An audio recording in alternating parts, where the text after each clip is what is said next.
मलयज शीतला सस्य श्यामला मातरम् वन्दे मातरम् सुमित द्रुमदन शोभिनी सुहासिनी सुमधुर भाषिणी सुखद कल कल निनाद कराले कोटि कोटि भुजैर्धृत खर खर वाले तो बने बहुबलधारिणी नमः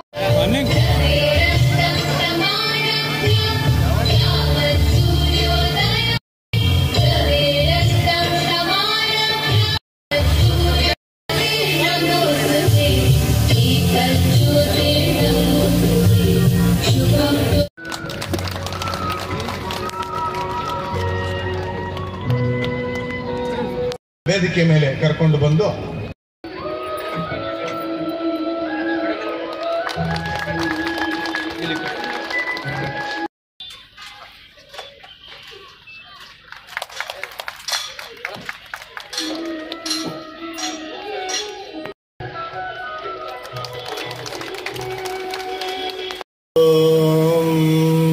असतो मा सद्गमय ज्योतिर्गमय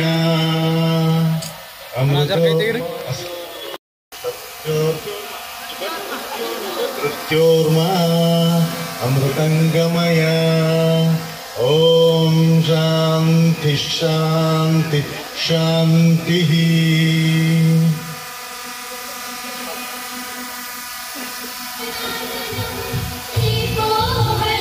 ಅವರೆಲ್ಲರಿಗೂ ಕೂಡ ಕ್ಲೋಸ್ ಮಾಡಿ ಸರ್ ನೀವು ಸ್ವಲ್ಪ ಹೇಳ್ತೀರಿ ಸರ್. ಮಾತಾಯ ನಮಃ ಕರ್ಪೂರ ಮಂಗಲ ನೀರಾಜನಂ ದರ್ಶಯಾಮಿ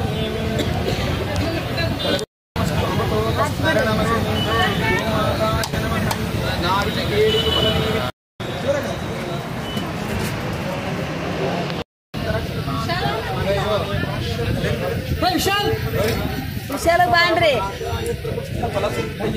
प्रदक्षिणं करोमि प्रसीद परमेश्वरी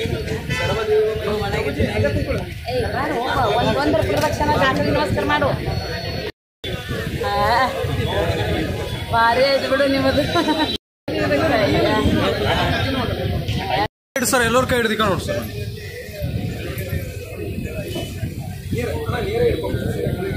ಜಮ ಬಾಯಲ್ಲಿ ಎಲ್ಲಿದೆ ಬಾಯಲ್ಲಿ ಹಿಡಿ ಬಾ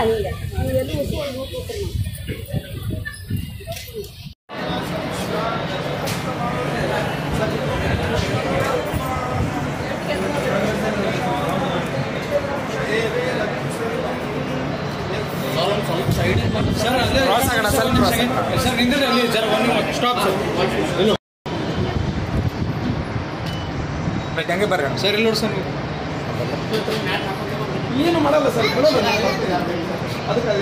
ಅದಕ್ಕೆ ರಾಟೆ ಆದ್ರೆ ನಾನು ನೋಡಿ ಇಡುತ್ತೆ ಅಲ್ಲಿ ಏನೋ ಮುಗಿದು ಫೋಟೋ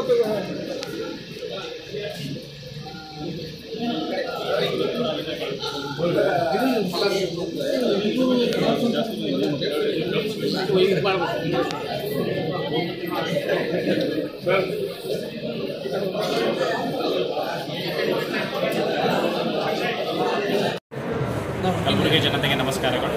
ನಾನು ಅನಿಲ್ ಕುಮಾರ್ ತಂಬಾಕೆ, ಸ್ವಾಭಿಮಾನ್ ಸ್ವದೇಶಿಯ ಸಂಸ್ಥಾಪಕರಲ್ಲಿ ನಾನು ಕೂಡ ಒಬ್ಬನು. ನನ್ನ ಜೊತೆ ಪ್ರಭು ಪಾಟೀಲ್ ಇದ್ದಾರೆ, ಹಾಗೆ ಅಕ್ಷಯ್ ಕುಲಕರ್ಣಿ ಅವರಿದ್ದಾರೆ.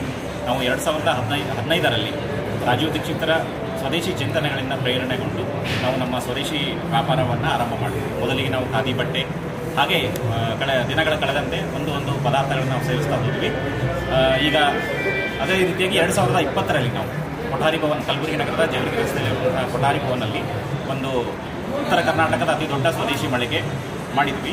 ಅದರಲ್ಲಿ ವಿಶೇಷವಾಗಿ ನಾವು ಗಾಣದ ಎಣ್ಣೆ ಇರ್ಬೋದು, ಸ್ಥಳೀಯವಾಗಿ ಸಿಗುವಂಥ ಭೂ ಉತ್ಪನ್ನಗಳು ಇರ್ಬೋದು, ಆಮೇಲೆ ಸಾವಯವ ಪದಾರ್ಥಗಳಿರ್ಬೋದು, ರೈತರಿಗೆ ಮತ್ತು ಕೃಷಿಯಲ್ಲಿ ತೊಡಗಿಸಿಕೊಂಡವರಿಗೆ ಅನುಕೂಲವಾಗುವಂತೆ ನಾವು ಹಲವಾರು ಪದಾರ್ಥಗಳನ್ನು ಜೋಡಣೆ ಮಾಡಿಕೊಂಡು, ಹಾಗೆ ಕಲಬುರಗಿಯ ಜನತೆಗೆ ಅನುಕೂಲವಾಗಲಿ ಅಂಥೇಳಿ ನಾವೆಲ್ಲ ಸ್ವದೇಶಿ ಉತ್ಪನ್ನಗಳ ಮಾರಾಟವನ್ನು ಆರಂಭ ಮಾಡಿದ್ವಿ. ಈಗ ನಾವು ಕರ್ನಾಟಕದ ಅತಿ ದೊಡ್ಡ ಸ್ವದೇಶಿ ಮಳಿಗೆ, ಬಹುಶಃ ಇಡೀ ಭಾರತದಲ್ಲಿ ಈ ರೀತಿಯ ಚಿಂತನೆಯಲ್ಲಿ ಒಂದು ಹೊಸ ಮಳಿಗೆ ಇರಬಹುದು ಅಂತೇಳಿ ನನ್ನ ಅನಿಸಿಕೆ. ಅದು ಇವತ್ತು ಉದ್ಘಾಟನೆಗೊಳ್ಳಲಿದೆ. ಈ ಒಂದು ಉದ್ಘಾಟನೆ ಕಾರ್ಯಕ್ರಮಕ್ಕೆ ಎಳಸಂಗಿಯ ಪರಮ ಪೂಜ್ಯರಾದಂಥ ಪರಮಾನಂದ ಶ್ರೀಗಳು ಆಗಮಿಸಲಿದ್ದಾರೆ. ಅದೇ ರೀತಿಯಾಗಿ ಪಾರಂಪರಿಕ ವೈದ್ಯರಾಗಿರುವಂಥ ಹನುಮಂತ ಮಳಲಿಜಿಯವರು ಕೂಡ ಆಗಮಿಸಲಿದ್ದಾರೆ. ಅದೇ ರೀತಿಯಾಗಿ ಬೆಂಗಳೂರಿನ ಶ್ರೀಮತಿ ಅಮೃತ ವರ್ಷಿಣಿ ಉಮೇಶ್ ಹೆಗಡೆ ಅವರು ಕೂಡ ಈ ಒಂದು ಕಾರ್ಯಕ್ರಮದಲ್ಲಿ ಪಾಲ್ಗೊಳ್ಳಲಿದ್ದಾರೆ. ಅದೇ ರೀತಿ ಕಲಬುರಗಿಯ ಶರಣಬಸವೇಶ್ವರ ಸಂಸ್ಥಾನದ ಪೂಜ್ಯ ಶ್ರೀ ಲಿಂಗರಾಜ ಅಪ್ಪಾಜಿಯವರು ಕೂಡ ಆಗಮಿಸಲಿದ್ದಾರೆ. ಸುಮಾರು 11 ಗಂಟೆಗೆ ಈ ಕಾರ್ಯಕ್ರಮ ಗೋಪೂಜೆಯೊಂದಿಗೆ ಉದ್ಘಾಟನೆಗೊಳ್ಳಲಿದೆ. ಸಮಸ್ತ ಕಲಬುರಗಿ ಜನತೆಯಲ್ಲಿ ವಿನಂತಿಸಿಕೊಳ್ಳುವುದೇನೆಂದರೆ, ನಮ್ಮಲ್ಲಿ ಸಿಗುವಂಥ ಸಾವಯವ ಉತ್ಪನ್ನಗಳಿರ್ಬೋದು, ಹಾಗೆ ರಾಜು ಭಾಯಿ ಅವರು ಹೇಳಿದಂತೆ ಎಣ್ಣೆ ಇರಬಹುದು, ಗಾಣದಿಂದ ಮಾಡಿರುವಂಥ ಎಣ್ಣೆ, ಬೆಲ್ಲ, ಈ ರೀತಿಯ ಹಲವಾರು ಪದಾರ್ಥಗಳು ಇಲ್ಲಿ ಲಭ್ಯವಿರುತ್ತವೆ. ಕಲಬುರಗಿಯ ಸಮಸ್ತ ಜನತೆ ಇದರ ಲಾಭವನ್ನು ಪಡೆದುಕೊಂಡು ಆರೋಗ್ಯವನ್ನು ಹೆಚ್ಚಿಸಿ ರಾಷ್ಟ್ರದ ಆರೋಗ್ಯವನ್ನು ಕೂಡ ತಾವೆಲ್ಲ ಹೆಚ್ಚಿಸಬೇಕಂತೇಳಿ ತಮ್ಮಲ್ಲಿ ಕಳಕಳಿಯ ವಿನಂತಿ ಪ್ರಾರ್ಥನೆ. ಸರ್, ಇದರಲ್ಲಿ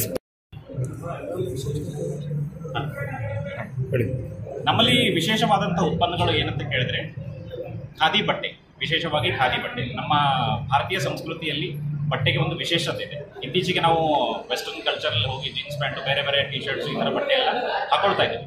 ಖಾದಿ ಬಟ್ಟೆಯಿಂದ ಹಲವಾರು ನಮಗೆ ಉಪಯೋಗಗಳಿವೆ ಆರೋಗ್ಯ ದೃಷ್ಟಿಯಿಂದ ಕೂಡ. ನಾವು ಒಂದು ಕಡೆ ಕೇರಳದಲ್ಲಿ ಕೇಳ್ತೀವಿ, ಬಣ್ಣದ ಹಲವಾರು ರೋಗಗಳಿಗೆ ವಿಶೇಷವಾದ ಬಣ್ಣದ ಉಡುಪುಗಳನ್ನು ಹಾಕುವುದರಿಂದ ಆರೋಗ್ಯದ ಸುಧಾರಣೆ ಆಗುವುದು. ಈಗೆಲ್ಲ ಸೈನ್ಸ್ ರಿಪೋರ್ಟ್ ಎಲ್ಲ ಬಂದಿದೆ. ಸೊ ಈ ರೀತಿಯಾಗಿ ನಮ್ಮಲ್ಲಿ ಖಾದಿ ಬಟ್ಟೆಗಳು ಸಿಗುತ್ತೆ. ಮತ್ತು ಸಾವಯವ ಉತ್ಪನ್ನಗಳು, ಅದರಲ್ಲಿ ವಿಶೇಷವಾಗಿ ಬೆಲ್ಲ ಇರಬಹುದು, ಆಮೇಲೆ ಪಿಂಕ್ ಸಾಲ್ಟ್ ಮತ್ತು ರಾಕ್ ಸಾಲ್ಟ್ ಅಂತ ಏನು ಹೇಳ್ತೀವಿ ಅದು ಇದೆ. ನಮ್ಮಲ್ಲಿ ಸಕ್ಕರೆ ಆಗಲಿ, ಮೈದಾ ಆಗಲಿ, ಈ ಥರ ನಾವು ವಿಷಯಗಳನ್ನು ನಾವೇನು ಹೇಳ್ತೀವಿ ಅವು ಯಾವುದೂ ನಾವು ಮಾರಾಟ ಮಾಡುವುದಿಲ್ಲ. ಸಾವಯವ ಉತ್ಪನ್ನಗಳಿರ್ಬೋದು ಮತ್ತು ಸ್ಥಳೀಯವಾಗಿ ಸಿಗುವಂಥ ಗೋಶಾಲೆ ಉತ್ಪನ್ನಗಳು, ಅದರಲ್ಲಿ ವಿಭೂತಿ ಇರ್ಬೋದು, ದಂತಮಂಜನ ಇರ್ಬೋದು, ಗೋಮೂತ್ರ ಅರ್ಕ ಇರ್ಬೋದು, ಆಮೇಲೆ ದೇಸಿ ಹಸುವಿನ ತುಪ್ಪ ಇರಬಹುದು. ಹೀಗೆ ಹಲವಾರು ವಸ್ತುಗಳು ನಮ್ಮಲ್ಲಿ ಸಿಗುತ್ತವೆ. ಅದರಲ್ಲಿ ವಿಶೇಷವಾಗಿ ಮಣ್ಣಿನಿಂದ ಮಾಡಿರುವಂಥ ಅಡಿಗೆಗೆ ಮಾಡಲು ಬಳಸುವಂಥ ಮಣ್ಣಿನ ಪಾತ್ರೆಗಳು ಇರ್ಬೋದು. ಹೀಗೆ ಹಲವಾರು ವಸ್ತುಗಳು ನಮ್ಮ ಮಳಿಗೆಯಲ್ಲಿ ಲಭ್ಯವಿದೆ. ಸರ್, ಪ್ರೈಸ್ ಏನಾದರೂ ಇದೆಯಾ ಸರ್? ಪ್ರೈಸಸ್ ಪ್ರತಿಯೊಂದು ವಸ್ತುವಿನ ಬೆಲೆಗಳು ಮಾರುಕಟ್ಟೆಗೆ ನಾವು ಹೋಲಿಸಿದಾಗ ಅತ್ಯಂತ ಕಡಿಮೆ ಬೆಲೆಯಲ್ಲಿ ನಾವು ಮಾರಾಟ ಮಾಡುವಂಥ ವ್ಯವಸ್ಥೆಯನ್ನು ನಾವು ಮಾಡಿದ್ದೇವೆ. ಇಲ್ಲ ಸರ್,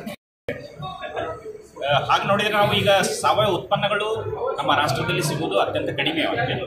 ಹಸಿರು ಕ್ರಾಂತಿ ಹೆಸರಿನ ಮೇಲೆ ಸಾಕಷ್ಟು ನಾವು ವಿಷಭರಿತವಾದಂಥ ರಾಸಾಯನಿಕ ಪದಾರ್ಥಗಳನ್ನು ಕೃಷಿಯಲ್ಲಿ ಬಳಸ್ತಾ ಇದ್ದೀವಿ, ನಾವು ನೋಡ್ತಾ ಇದ್ದೀವಿ. ಈ ಕಾರಣದಿಂದಾಗಿ ಹಲವಾರು ಆರೋಗ್ಯದ ಸಮಸ್ಯೆಗಳನ್ನು ನಾವು ನೋಡ್ತಾ ಇದ್ದೀವಿ.